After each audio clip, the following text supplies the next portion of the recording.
Hello and welcome to Learn, Do, Become Radio, episode 91. I'm April Perry, and here at Learn, Do, Become, we help people who are drowning in the details of their personal and professional lives so they can create simple systems so we can all do what matters most. And today we are talking about how to successfully organize as a family.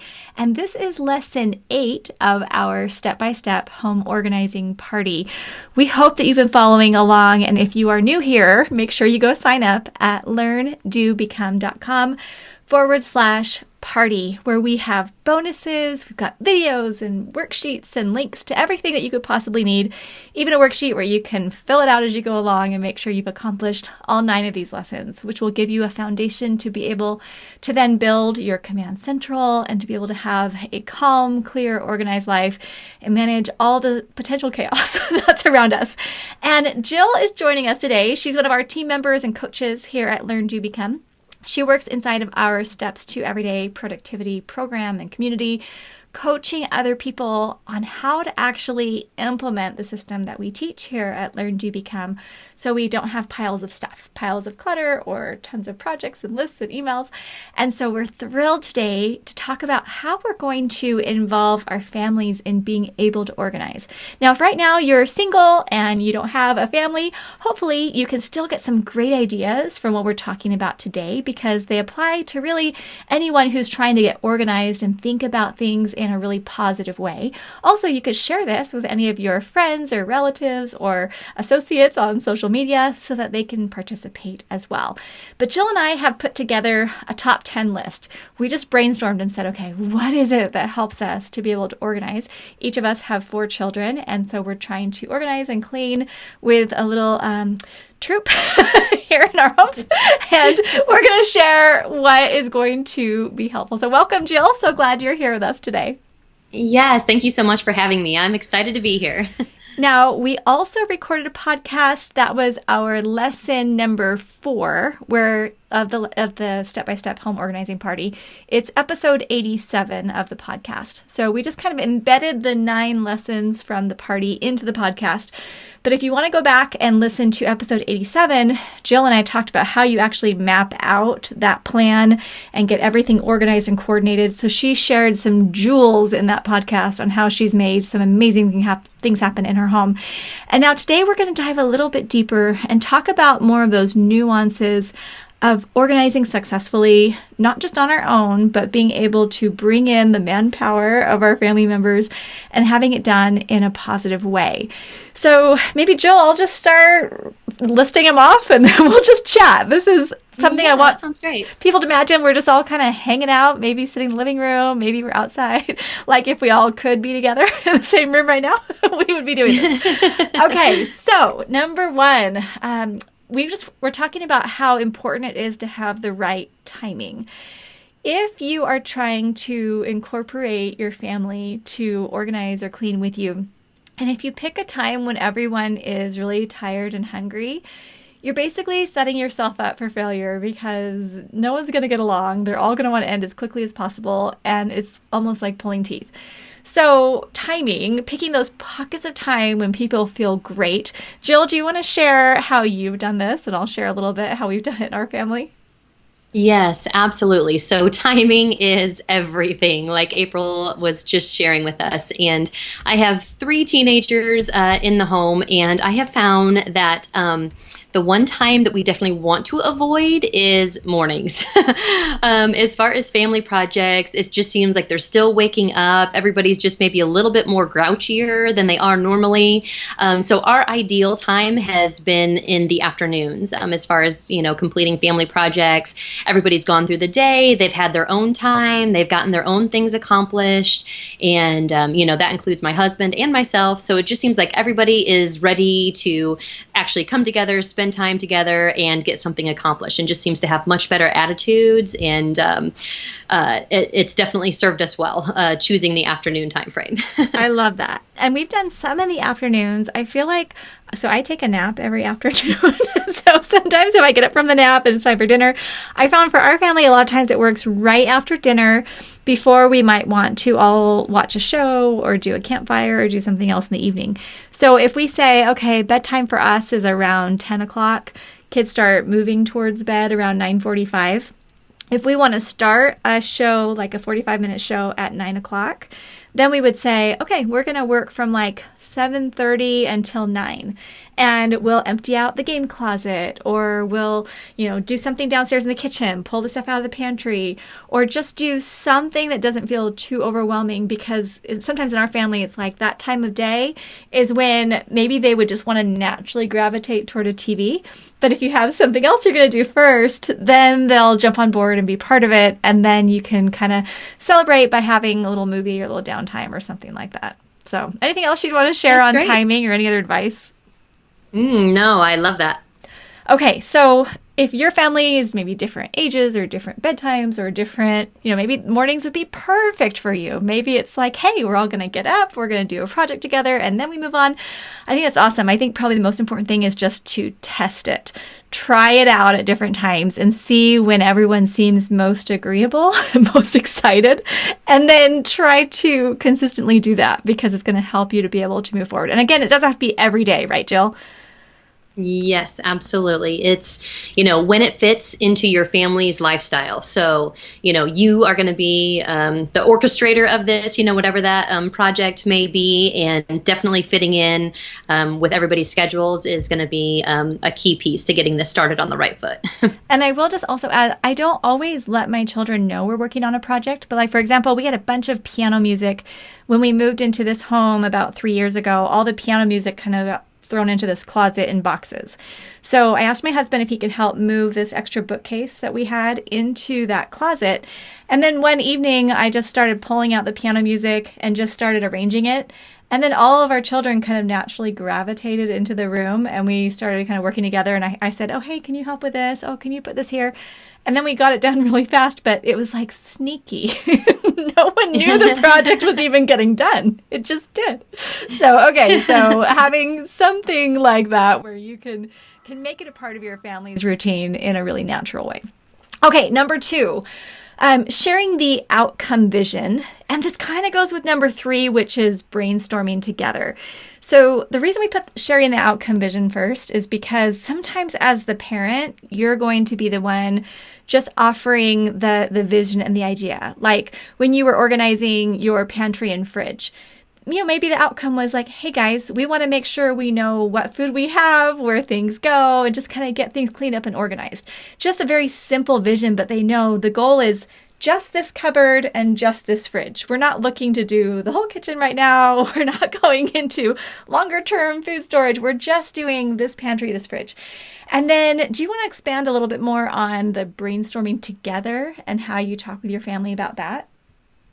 Absolutely. So I've just found that, if you can kind of help them to see, kind of, again, same thing as like that outcome vision, what this space is going to have the potential to be, that can really help them as far as their attitude and just how hard they're working at the project as you're going through it. So when we would go and, maybe if you're cleaning up like all of your like TV area where you guys kind of congregate and watch movies together, things like that, just encouraging them like, hey, can you imagine how fun it's going to be to come down here once we have like this pile cleaned up over here and this over here, like we're all going to want to be down here spending more time together. Or maybe it's, something like you said earlier, with our pantry, hey, we have to, really be diligent about, what foods we have in stock right now. And just to make sure that we are keeping up on, some of the staples, different things like that. We want to make sure that we have all the ingredients that we need to make all of our family favorite foods. Yeah. We have this one appetizer we make in our family called Daddy's Dip. I'm not even sure how it got that name other than when my kids were really little. It was my husband's favorite. And the kids would just say, oh, are you making Daddy's Dip? Oh. And so that's what we call it now. But I mean, it takes some specific ingredients. And so it's, we always want to make sure that we're stocked up on Daddy's Dip ingredients, things like that. But just sharing that outcome vision and, sharing it at the beginning and just kind of helping them to kind of brainstorm to see what that space is going to be used for, and just how it's going to bring just more peace to your family, I think can be just so helpful, again, just in their attitudes as you're going through working on that project, as well as them kind of just working hard, knowing that it's going to have like a really useful place and space for your family. I love it. And I think a lot of times our children can see our spaces with a different perspective, where I might say, oh, hey, we should put all of these puzzles and things right here. And the kids will say, well, no, we don't really use them that much. I think it'd work out better to put those over here in this closet. So a lot of times our children can help us so that we can create more of that space. And that's a lot of what I've been doing around here, is just clearing out our main family areas as much as possible, because when we're all at home together and there's a lot of visual clutter, like when there's too much on the kitchen counters or too much around the perimeter of the room or too many things kind of out, then as you're moving around, it's just more stuff that you need to navigate and more things that are on your mind. Where if things are put away and cleared out, it helps you be able to just, I think, mentally breathe a little bit better. And so, I couldn't agree more. Having like the children really be part of that and say, okay, we don't want this out. Where would be a good place for it? Or where do you go to look for it? A lot of times the kids will know. So I love that idea of brainstorming with them. And then moving to step number 4, it's giving everyone assignments. Now, I would love to hear how you did this with your children, because the last thing you want is for like one person to be helping and then everyone else to just be sitting around wasting time, because then there's either time wasting going on, or there's maybe a little animosity of the child who's being helpful and the one who's not, ones who aren't. And so when our children were little, we would call it our chain link tasks. So I would just say, and these were like when they're all under the age of 8. So I'd say something like, okay, Aaliyah, I need you to go take this and put it in your room. And as soon as you get it in your room, you come back to me for your next task. And I was doing all the delegating. So I would send them on little errands, and each child, I would hand them something and ask them to do something and come right back to me. So it would maybe take, 20 to 30 minutes, and we would all work together, clear it up.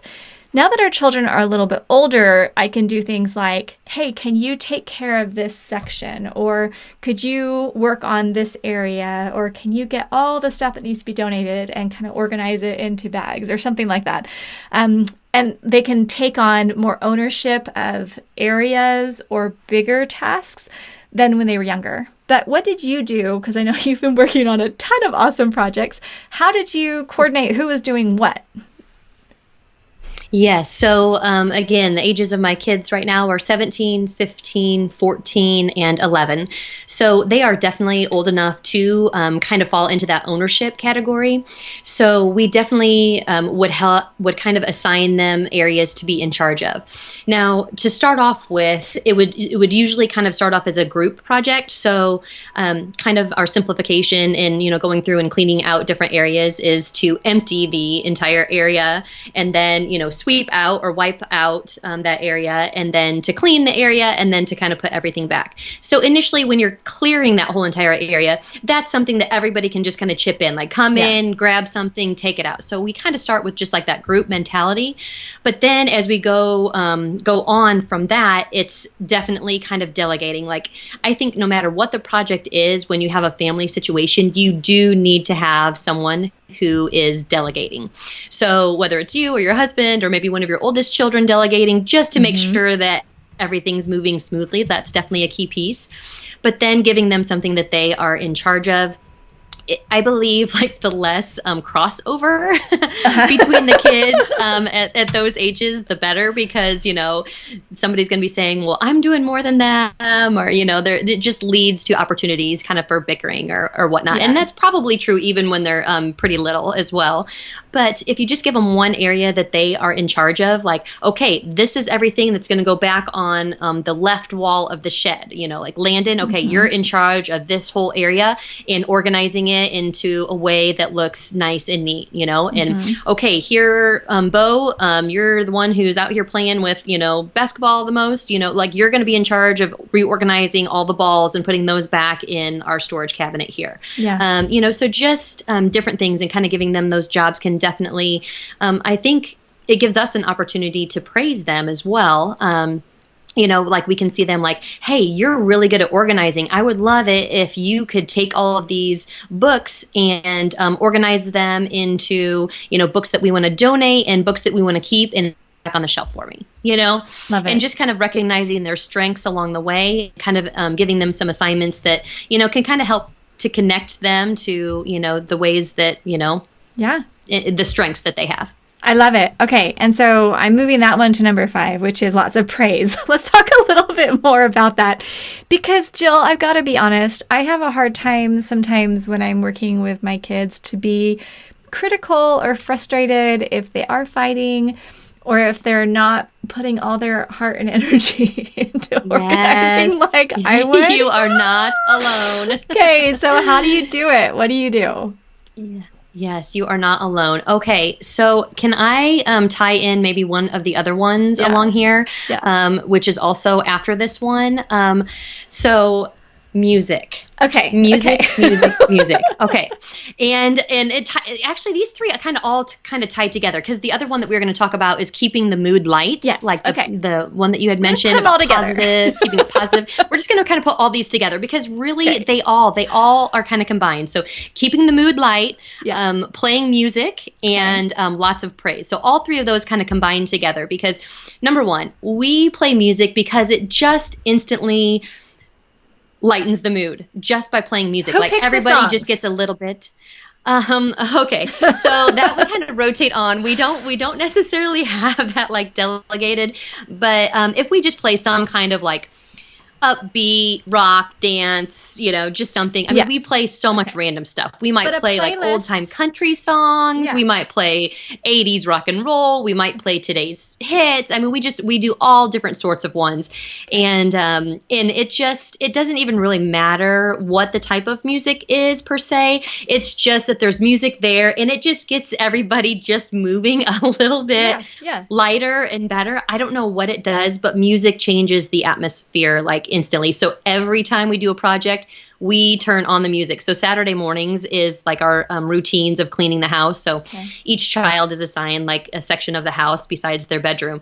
And so we all do it at the same time. So as soon as it's cleaning time, we crank on our Amazon Alexa in the kitchen and we just rock out all through the house until we're all done with cleaning. And it helps everybody to kind of keep those moods and whatnot, you know, light. So that's kind of step one. But number 2, with the praise, that one, I really think it takes digging deep sometimes as mom because I am a recovering perfectionist and I do struggle with this because when I want something done, I definitely have a vision of the way that I want it done. So this is something that I am continually working with myself on and giving myself grace with, because I know that these are, you know, up and coming adults. They aren't adults yet. They're still learning. They're still growing. They're still processing. So I make it like my mission to find the one thing that they are doing extremely well. And I mean, sometimes you do have to look extremely hard, but I make it my point that no matter what project we're doing, I make sure to give each person working on that project a compliment during it. Like that's like my mom mission during everything that we're doing.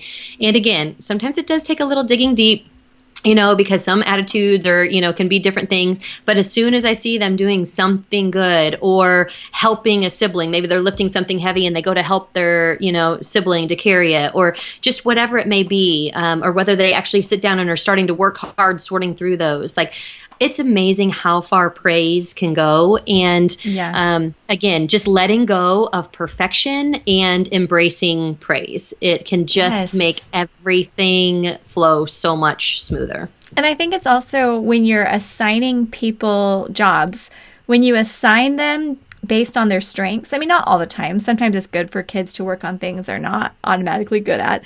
But for example, we're working on our garden right now. And Ethan is 16, or almost, no, he's 16. He's almost 17. Okay, so we're losing track of the birthdays here. But he's taller than I am, almost as tall as Eric. He's strong. So when we were cutting out some sod and rolling it up, I mean, he took the lead on a lot of that because he's physically very strong and able. And we were also putting this cute little thing in as a decoration, and we asked Grace to paint it because she's very artistic. So she did this beautiful job getting all these things painted for the garden. And so it was easy to praise them when they were just doing things that they are naturally really good at and where they excel, maybe more than the other family members do. And it really shines during some of these projects. So I think, while you obviously want to balance, I don't always want Grace just doing the art and Ethan always doing manual labor. I want them to have a variety of activities. It is really nice to be able to work with their strengths. And I think that's, as a team leader, that's what you do anyway. You're kind of looking around at the team and saying, okay, how do we have everyone work according to their strengths? And then being able to praise them for that. I love that. And I really appreciate you bringing that up, because I sometimes forget to make that one of my lists. Yes. So, awesome. Yes. Okay, well, we kind of covered a lot there, where we talked all the way through keeping the mood light and positive. Oh, I will add, in keeping the mood light, I love talking about the memories as we're doing the work, because every time you're either cleaning a closet or cleaning a room or doing gardening or doing some kind of cleaning or some kind of organizing, it either brings out memories, like as you're unpacking things. Like, I unpacked my whole closet. I hadn't even looked at it for 3 years. When we moved in, I put everything in this office closet, and I hadn't even looked at it. So as we were pulling things out, I found things that the kids had painted for me like 5-6 years ago. And we're like, oh, remember you made this for me? Or we found all their baby pictures that I had no clue where I'd put them. I knew they were somewhere. And so we found all their baby pictures, all of these family pictures that we don't have digital copies of. And so we're pulling out these, professional photos we'd had taken. And they were just laughing at some of these different ones. And so I think, instead of just looking at it like, oh, I'm doing a job to clean a closet, you're looking at it like, let's build relationships. Let's talk about memories. Let's build the family while we do it. Like, oh, remember we used to play that board game all the time? Or remember when we used to play chess and you could even beat me when you were 5, or, whatever it was. But you're using that time to talk and tell stories. Or what does it remind you of when you were growing up? Or what were things that maybe they don't even remember? Because there are all these stories we've been telling lately. And Spencer, he's 4 years younger than Ethan. And so there was kind of like this little group of Aaliyah, Grace, and Ethan, where they were around longer than Spencer. So a lot of these stories he's never heard before. And so, like, oh, we didn't tell you that story? So the family's talking and sharing experiences. And when you add that element in, I feel like that's what makes organizing as a family so meaningful. Because, to be honest, it is easier to wait till everybody's like out of the house or asleep and then just sit down and work on something, because your brain can process a little bit better. Yes. But when you do it together and you get everyone's help and you make it a family strengthening experience, I don't know. I just think that's what makes it desirable for me. So I want to do it.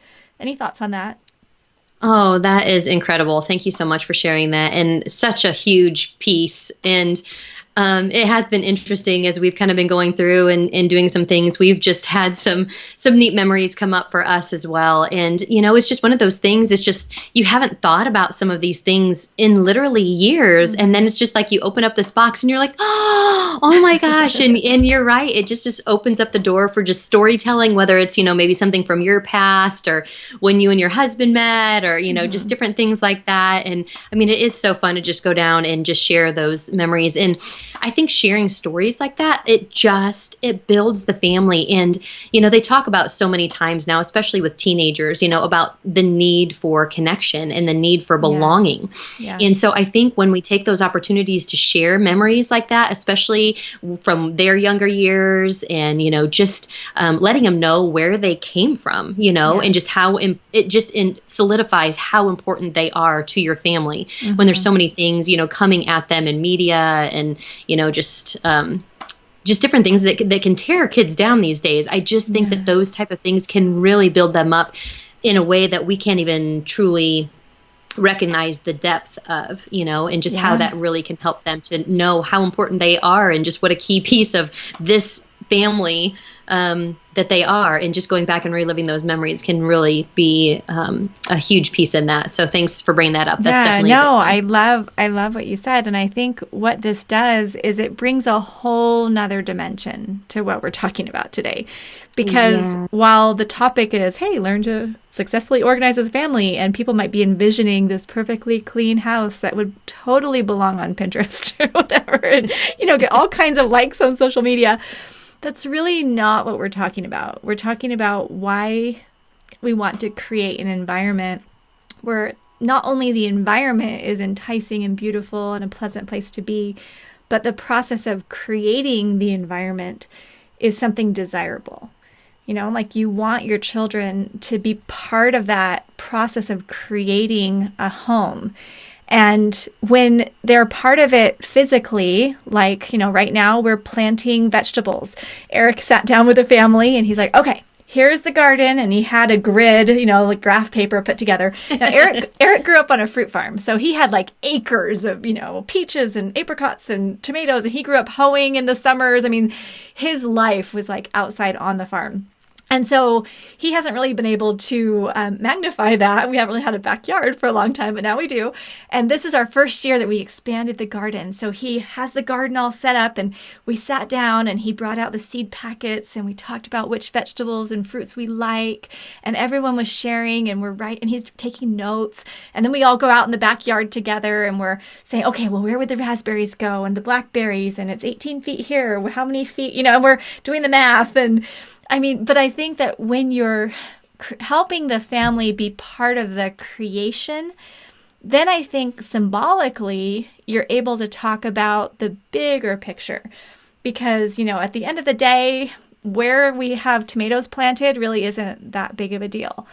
But the relationships we have among siblings and parents and children, and that feeling that they have when they open the door and they have a place inside the home, that's what we're creating. I mean, I grew up very close to an area in Long Beach, California, where there was a lot of gang activity. I mean, we had drive-bys at my high school, people in my Spanish class pulling out knives. Like, I was watching people rolling joints on the windowsills. Like, this is how I grew up, you know? And I'm watching a lot of this stuff happening around me. And most of the students who were going through all of this didn't have a strong home environment where they were being taught how to create the home. And I'm not placing blame on any of their parents or anything like that, because you understand there's a lot of hard circumstances that go on behind the scenes. But if we can help families in however big of a house or small of an apartment or whatever you're in, to be able to think deliberately about how the whole family is going to work together to create this safe space and this oasis, right? As imperfect as it may be, that there's a power that's going to permeate the rest of your life. That's, I think, it's more incredible than you realize. Like when you're in the process of it, you don't realize how awesome it is. You're like, oh, that closet's dirty. And then you get to the end of that process and you think, wow, we actually just like built a family while we did that. That is so great, April. Oh, I love, love, love it. Okay, should we move on? I know I kind of went off on a tangent here there. Today. Okay, let's talk about teaching the concept of streamlining. I also just include in there like taking photos of items to donate. A lot of times when we think about organizing, we think about just rearranging or like, okay, here's, you know, like we were talking about things like you need to know where the Band-Aids go. You need to know where the batteries go. We all have stuff in our homes. We need to organize. But it's really important as we're working with our families, not just to teach how to organize the stuff, but how to streamline and how to get rid of the things that we don't need. So I would love to hear how you've taught that with your children. I mean, the basic thing we've done is like we'll have this 3-box method. You can go back to our, let's see what podcast it is. It's podcast number 88, where you can go back and find out more about the 3-box method. But like Jill was saying, you know, pulling everything out and just putting back into the closet or area the things that you actually need. We do a lot with our kids where as we're sorting through things, we have a big donation pile. All the games or puzzles or activities or clothes that they don't fit in anymore, they don't wear or use. Or like last night I was helping Grace in her room. And she's like, hey, Mom, here's this T-shirt that I'm never going to wear again, but I have so many good memories of this T-shirt. And I was like, well, do you want to just take a picture of it? She's like, yeah. So she just took a picture of it and then put that out to donate. And so I think teaching our children, we're actually not planning to keep everything. We're planning to streamline just the conversations, getting we do photo shoots in the backyards of all their art. You know, I have so many pictures of the kids when they're like 6 years old holding every painting, and then the other child would like take their picture, and we have all these pictures of them holding their paintings. You know, ones that weren't that special to them, but they just wanted to remember. So what do you do to help your children streamline and not just want to keep everything? Yeah. So that's a great question. And it can be challenging, you know, even for me as the mom, because, you know, I have those memories of, you know, seeing them, you know, playing with that doll or, you know, just different things like that. So this is one thing that I'll say, first of all, and I learned it from you. So we have adopted the 4-box method, so to speak, for each child. So 0 to 5, they get a box, 5 to 10, 10 to 15, and then 15 and beyond, basically. Yeah. So my husband and son went into our basement and kind of remodeled this one side and just kind of made some wood shelves that are really nice for all of our storage tubs. And I went and I bought all the same storage tubs, so they're all exactly the same and fit in there just beautifully. Nobody can touch those tubs for anything else because they are earmarked for each child, and each of them have their tubs.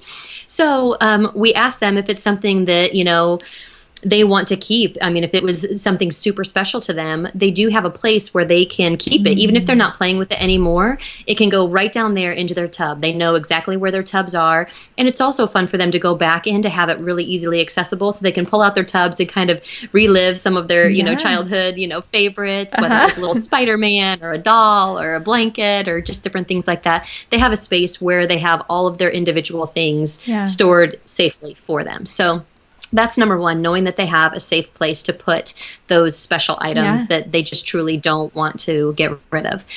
The other thing that we ask is, it's something that they still play with? Is it something that they still find joy from, you know? So whether it's board games and they're like, gosh, we haven't played this board game in probably 2 years. And I'm like, you know what?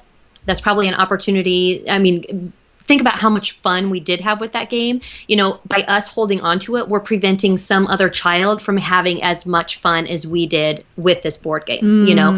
So just putting it into perspective like that with the donations, and always letting them know that, you know, yes, we've enjoyed this, and now it's time to pass it on so somebody else can enjoy it. And whether it's, you know, like a favorite sweatshirt or, you know, just different things like that, just focusing on the joy that it's going to bring another family by passing it along is really, really helpful. And then, with the 3rd box, you know, just things to toss.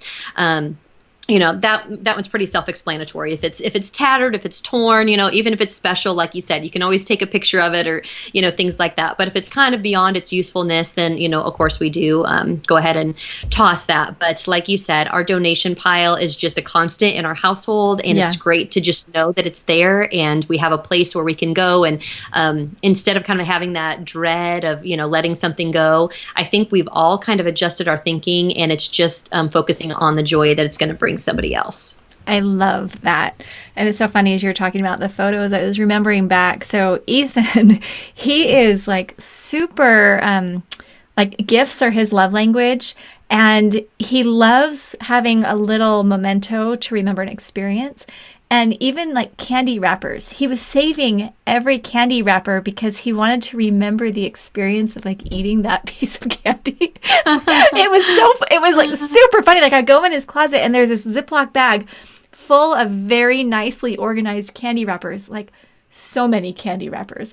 And I was like, Ethan, do you really want to keep like all of those? And he does have a box. Like you could keep them in your box. And he's like, well, I guess I don't really need them, but I liked this one because they had this special kind or this. And he really just, there was a reason for every candy wrapper. So he did a full photo shoot of every candy wrapper, and then he was good. He was fine. Get rid of them. But, you know, I think it's being respectful to our children. Like I like how you said they have a safe space with their tub where, hey, if you really want that, you've got it. And this is how much space.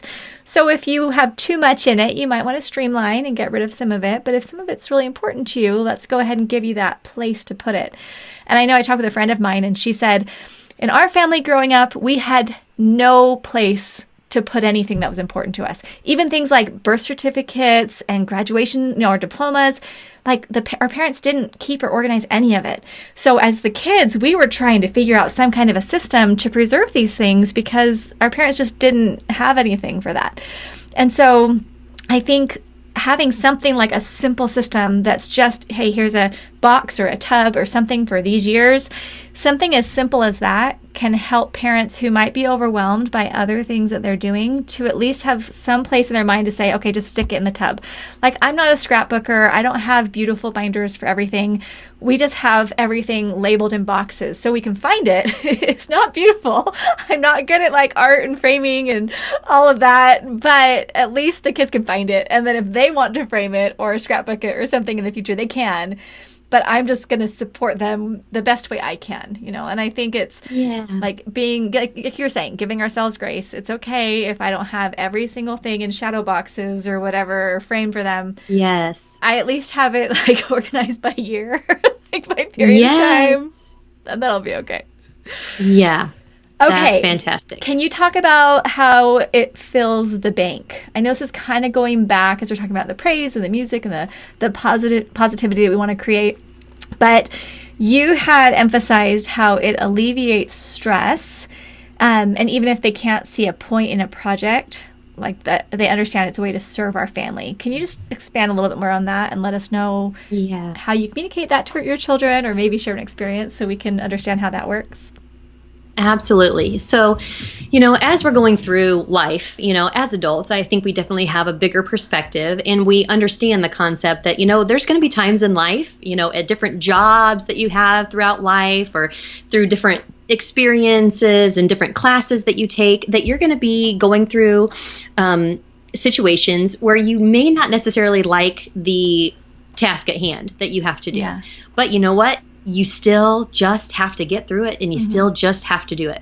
So, you know, as we're going through some of these tasks, of course, the kids are going to feel like, okay, I don't see the point in this. Why are we doing this? You know, different things like that. So we just kind of had, and this is just kind of like, we did have a conversation on this, but this is just something that is a kind of a continual thing that's brought up in our family. And just to kind of reinforce the concept of serving, you know, like whether you're young, whether you're old, we truly feel that serving ultimately will bring you joy. Like when you can serve someone else, like that is the greatest source of joy in your life. You know, like, oh, if you're not happy about something, okay, you know what, go and do something for someone else. Because you know what, there's no way that's not going to bring joy into your life by doing something for someone else. So when we're talking about some of these more random projects around the house, you know, I'm talk to them about like how much joy it brings me, like when I open up a closet, and I'm like, maybe you don't have quite the same sense of like, oh, this is amazing, you know, that I do at this point in my life. Like I understand that, like you're a teenager, and I get it that you're not excited over organized batteries. Okay, like I get it, but just I don't really get it. Like one day. So I just talked to them about like how it is just a great way to serve me and bringing me joy, and to serve our family just by bringing that organization, because it alleviates stress that they don't even know is there. Like sometime in the future, you're maybe running out the door and you're needing something really quick, and it's just like, oh, I know exactly where that is. You can run in, grab it. Like it's just an opportunity for our family to avoid stressful situations in the future. Oh my gosh, and so smart. We kind of talk about this further too, like, okay, maybe you don't understand the point, but we're asking you to do this. And by doing something for somebody else, you are putting deposits, or in other words, filling the bank for that person or your family. So Larry and I used to teach a marriage class, and they always used to talk about the love bank, and talking about the different ways that, you know, just everyone is created. And, you know, like you were just talking about Ethan and how he just has the gift, like gifts is his big love language. Yeah. You know, different people have different love languages, and, you know, you need to make deposits in that person's love language in order for them to feel that sense of love. Well, we've kind of taken that concept into like our family as well. Like, okay, like, hey, if you want to do this something extra, you know, like what deposits have you made into the bank account in order to make that withdrawal in the future? Yeah. So, I mean, I don't want it to sound like it's like bribery or anything like that, because it's not. It's just about like the bigger concept of like doing good for others is always going to come back and affect you in a good way. So like if, we're doing a project and, this one child was super helpful, putting in a great effort, I'm going to remember that if he asks like, hey, I know I'm supposed to be, going, I'm not even sure. Like, hey, can I go to the movies tonight with my friends? Well, maybe we weren't planning on him going out that night or something, but because he had made such a big deposit that week, being such a hard worker, taking extra initiative, being extra diligent, on his homework that week, like all of those different things make deposits in his bank. And it's nothing that we keep track of, but it's just kind of those, the feeling and the experience. Like when you're doing projects together, you can tell who's putting deposits in and who's making withdrawals out, like the complainer, not working hard. If you have to be after them the whole time, okay, those are making withdrawals during that whole concept. So maybe later that day, maybe it's my youngest and he wants some extra time to be on technology. You know what? We really didn't see a good attitude and good effort today when we were all on this family project. So the answer is no today. You're not going to be able to have any extra, time or whatnot. And, it's, again, not anything that we specifically keep track of, but it's just about that bigger concept of serving one another that hopefully they can take into like future relationships to remember that they need to be continually putting deposits into other people and helping others, because it's just always going to bring them ultimately more joy and happiness in their own life when they're able to serve others. Yes. Does that make sense? So much sense. Well, in the book by Simon Sinek, there's one called Leaders Eat Last. And he talks about the actual brain chemistry, looking at dopamine and oxytocin and talking about how people are made to be in groups, to be in societies, and that's communities, that's families, organizations, right? We're not made to be solo. And so teaching children how to behave in a family setting, it is going to help them. I was talking with someone who's a manager of a big team at their job, and they work for a local government. And they're like, oh my goodness, there are some people who are just not team players. They're like, no, I don't want to help. No, I'm not doing that, and those people's jobs are now at risk, because if you're managing a team, and I mean, this situation, it's government money that you're responsible for. And if those people aren't stepping up and doing what they have agreed to do as part of their job, they're not going to be on that team. And anyone who's working on a team, I mean, just in working on our Learn to Become team, where we can trust each other, where each one of our team members does such a good job, and they check in and they let people know, and they work and they support. I mean, I love each of our team members because everyone is really unselfish and they're just trying to do the best they can to support each other. And when you can teach children how to do that in a family setting, they are going to learn those skills. And I love that, like that bank account, that emotional bank account. And Stephen Covey's book, 7 Habits of Highly Effective People, he talks about that a lot, this emotional bank account. And it's not something that's, written down. You don't get a bank statement once a month. You can't go check and see how are my deposits and withdrawals. It's more of a sense of, how's that relationship doing?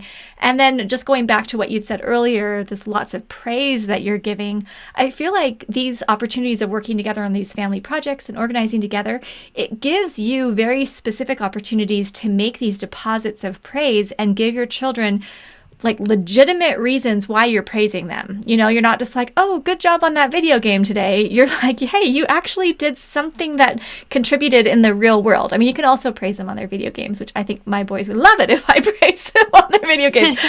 But I love that it gives you these opportunities to show them, hey, this was really good. You did a really good job here. And these skills are going to serve you well as a roommate or as a spouse or as a parent, or as a team member or a leader in the future. And then our number 10 is celebrate. Okay, I've got to hear from you how you celebrate, because I think having really great celebrations, not for every little thing. Obviously, we're not going to, have a party every time someone cleans a closet or does something like that. But I do think it's important to celebrate more. And I will just tell you, my tendency, even on just my own projects, is I get something done and then I'm thinking, okay, what's next? Like, I have a really hard time stopping and like congratulating myself or patting myself on the back or acknowledging the good I do. I'm not really good at that. And I would love to know, and I think I'm kind of making that probably a challenge for some of my children too, when they're like, oh, mom's just always asking me to do stuff, but we don't celebrate enough. So what do you suggest?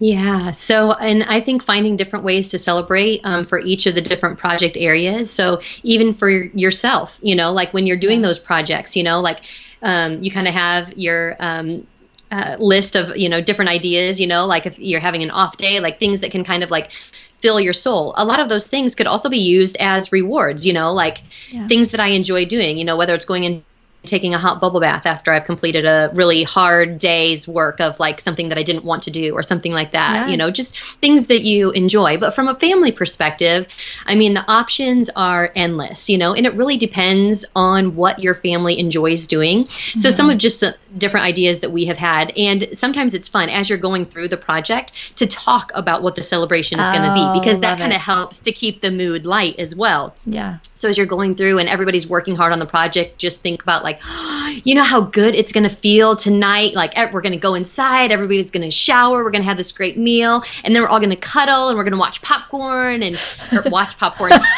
eat popcorn and watch a movie. I love it. And just like, oh, how awesome it's going to feel because we've just had this hard day's work, and, just getting the kids excited about feeling like, yeah, you're right. And then when you're in the celebration, just like, doesn't it feel so good today? Recognizing, all of the hard work that went on that day of, like what was accomplished, and, just having them take a moment and say, doesn't it feel so good right now that we accomplished all of that today? And you know what? They're all like, yeah, I didn't like it when we were doing it, but it really does feel good now, and like, for them to acknowledge that, oh my gosh, you did such a good job of hard work. And it doesn't always have to be food related, like sometimes we'll do like something super fun, like popcorn or ice cream, for dessert or something like that. Or spike ball. Our kids love spike ball. And so we'll get out the net and go play, something like that. Yeah. Like doing a family, like favorite game night, something like that, or playing cards, just any kind of like fun family activity, just to recognize like,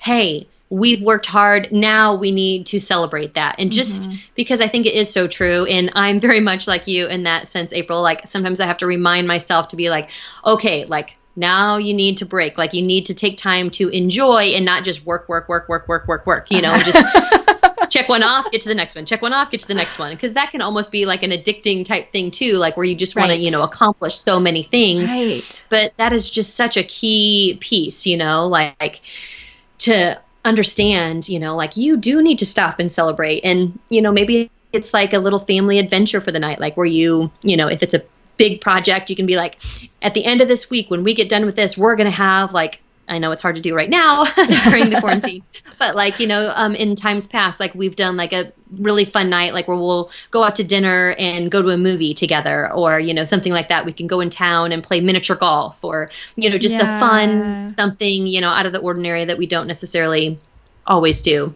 I love that you balanced it where it can be something just an external, like a totally separate reward, like a movie or mini golf or something like that, but that you're also taking time to celebrate the accomplishment and the feeling of what they've done. Because that's one thing that I've always wanted to be careful of is like, I want my children to know that just cleaning the house, just keeping things nice, that's a reward by itself, because you get to live in a home that's clean and healthy. And that's, like you were saying, it's going to prevent you from having panic in the future when you can't find your shoes or you can't find something. Like, it's helpful.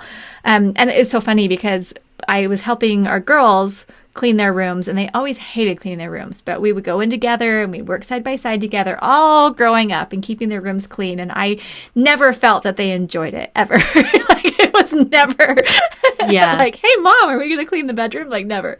But then they went over to a friend's house one day, and her room looked like mine did growing up, where it was just like mountains of clothes. And just, I mean, I grew up in the messiest bedrooms. I never had a clean room. I didn't know how to do it till I was in college. So, I mean, kind of tells you where I was. But they went to a friend's house that had the bedroom like mine was as a child. And they're like, hey, we're going to clean your room. Like, as an activity. That was their activity, was to help their friend clean her room. And so it was fun for me to see that even though they seem like they don't always love cleaning and organizing, that when they then walk into a space where they can see that it's the opposite, right? Like they can see, they start cleaning. And I had a friend like that. She came over for a night one time at my house. And I didn't even know my room was dirty. I mean, that's how bad it was. Like, I just didn't know. And she came in and she was raised in a really clean, beautiful home. And she came over to my house and like, I think she thought like, oh, like I can't even hang out here because it was really bad. And so she spent the whole night helping me move my bed. We washed my walls. Like I didn't even know my walls like were like black, like dirt. It was so bad. She's like, do you have a rag somewhere? She helped me clean my walls. We vacuumed. We put everything away. And she like gave me that gift of showing me I could have a clean room. And I really appreciated that. I mean, I was a little embarrassed because I didn't know how bad it was, but now looking back, I'm like, oh, because her standard, she'd been raised on how to keep things so nice and beautiful that when she came into my room, she knew, hey, I should help. April needs a little help, and she did it in such a nice way. She wasn't condescending or anything. She just was like, hey, let's clean your room, and I think just because we're human, wherever we are, like that ability to have cleanliness around you and order, it's just natural in us as humans for us to feel more peaceful when there's order. I mean, there's order in nature, right? There's seasons, there's beauty, things are done so beautifully. We don't have garbage and trash and stuff like that, like in nature naturally. And so it's such a beautiful gift, I think, to be able to celebrate that. But then I love that you're saying, we're also having some other things we could talk about and look forward to and do. And just one more I'll share that we just started. If you can get takeout, if it's like safe or wherever in your area at the time of this recording. But we call it the Perry Go Round. Okay. So nobody likes the same restaurant in our family. So let's say we want to go get fast food somewhere. Everyone wants something different. So we call it the Perry Go Round. And everyone picks the fast food restaurant they want. And then we just drive to each one and we all eat in the car and just like eat as we go. And it's so fun giving it like the little name. But then that way people are like, oh, they want tacos and I want a salad. And so we just kind of, and sometimes people it overlaps, but we're like, hey, we're going to do this thing and then we're going to go have a Perry Go Round tonight. And then everyone gets like super excited, like, oh yeah, we're going to, go do that. And so we don't do it all the time, but it's just having something that feels fun for your family and something that gives everyone a lift. I think we need more of that in our families, like that lift, that lightness, that happiness. Yes. And okay, so we just finished our top 10. Any kind of final words before we close off? I know we had a lot to say on this. It was super fun. Oh my gosh, we sure did. I just think I love so many. I think that we just covered so many foundational principles and just really talked about how much of a bigger topic this really is than just like having your kids help you clean. Like that's not it at all. You know, like you said, I mean, it really comes down to your family foundational principles and building upon those and, building strong people who are going to go out and be successful in this world one day, knowing that they came from a strong family and they have so many of those I just keep coming back down to the word foundation. I just think that this is just one of those things that helps our children in such a deeper way to build that strong foundation, like moving forward. I mean, it's such a simple concept. You just think like, oh yeah, I just love to know how to have my kids like help, with the whole organizing process, but it's just helping them to build that strong foundation that's going to serve them in ways that we almost can't even put into words. Yeah. I just think it's truly beautiful to see that process. I love the story you shared about your girls and seeing that, how they were helping somebody else, to bloom, so to speak. And my daughter has had some same experiences. I can't say that I've ever heard that from my sons yet. But, my daughter has gone to some friend's house and they like have organizing parties, where they'll be like, oh, we're going to go, spend the night here. We're going to organize her closet. And then she's going to come and spend the night here. And we're going to organize and redo my closet. And they get all excited about it. It's so cute. But I just love just the deeper purpose behind it all. I love that we are a part of this and that we're still learning as we go along. By all means, we don't have anything perfected in my household. We do not have, it's not all like roses and peaches and cherries and just happy, happy, happy all the time by any means. We're still a work in progress for sure. But It's just, we keep at it, we don't give up, and just trust in the greater purpose here that we're trying to instill in our kids as they're growing up, and just keep doing it over and over again, even if there's some complaints along the way or whatnot, just trusting that it's really going to serve them well as they go through life. I love it. And I love that you said work in progress, because really at the end of the day, that's what we all are, right? I mean, any level we are in our lives, we're a work in progress. But what that means is that we're not stagnant. So as long as I'm a work in progress, that is fantastic. It's okay if I'm not perfect. If I'm, stagnant and doing nothing, that's a problem. But work in progress, I can deal with that. I expect it and I accept it and I love it. So I love that you said that. Okay, well, we will go ahead and close up. For those of you who are thinking, oh my goodness, I am ready. I want to jump in. I want to do more. We have put together some bonus materials for you as part of our step-by-step home organizing party. Remember, we have a total of 9 lessons, and this is lesson number 8 of the party. So go to our show notes page, which is learndobecome.com/episode 91. There will be a link to our party page, or you can go right to it, learndobecome.com/party, and sign up. We're putting together some additional bonuses, great resources for each one of these lessons so that you can find out, well, what do they do to help their kids? What are some extra things I can get? Plus, with all the other lessons, we've got extra bonuses too. So, and they're simple, they're not overwhelming, it's great. But come on in. And now, if you are not yet part of our Steps to Everyday Productivity program, now is such a great time to come in. And what we have done is put together a special link for you. So I'll kind of explain how it goes. If you have not yet attended our free training, we have a free training called How to Finally Stop Drowning in Piles. We have literally had hundreds of thousands of people go through this training. It's at learndobecome.com/step. So you can go through that training, learn how kind of our Command Central works, how the system works. Come on in for that. If you've already gone through the training, but you didn't join yet, but you're like, oh, I do want to join, we've put together something special. It's called our best offer page. So you go to learndobecome.com/best offer. You can put your name and email, and we're going to give you the current best offer that we're also offering through the webinar. So you don't have to go through the whole webinar process again. You can just come on in, type in your name and email, and we'll send it to you. We'll have that linked on our show notes page as well. But thank you so much for being with us. We're excited for you to go through and be able to take care of your family, your home, and implement some of these top 10 tips. And thank you so much for being with us at learndobecome.com.